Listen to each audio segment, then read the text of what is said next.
doctors were sleeping apart from their partners. They were going to work in tears. They were afraid for their own lives. That needs to be recorded. When it all sort of first started, and we were, beginning of March, our first point of contact service were overwhelmed with cases. Problems with PPE, problems with rotors. A lot of the cases that we were getting was the member was clinically vulnerable, and they had been at work, but of course they had been advised by their doctor to work from home. Naturally, they were worried about putting their own health and also their family's health at risk. I remember getting a call from a doctor very early in the morning, and the doctor said to me, I need some help with what my wife would get with regards to death in service.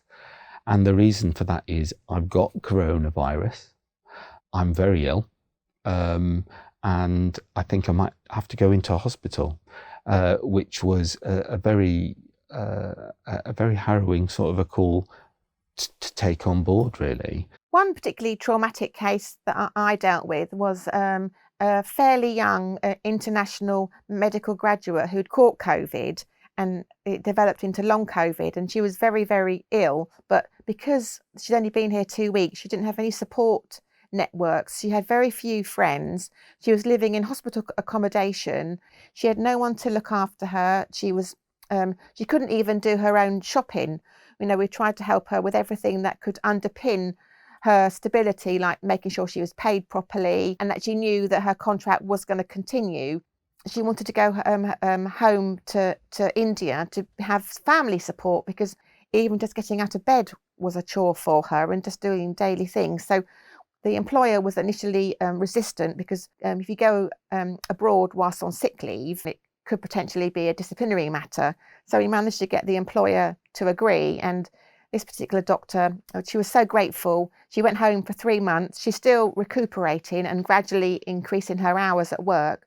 But the main thing is that she's still at work and she hasn't left, and she came back, and she will make a significant contribution to the NHS.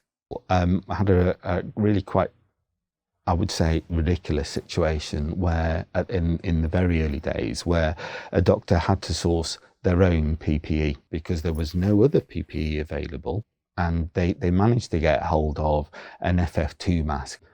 When they went into work, the mask that they were wearing, they were told was inappropriate, and it would frighten the patients, even though you've got to remember people were dying in their hundreds a day at this point.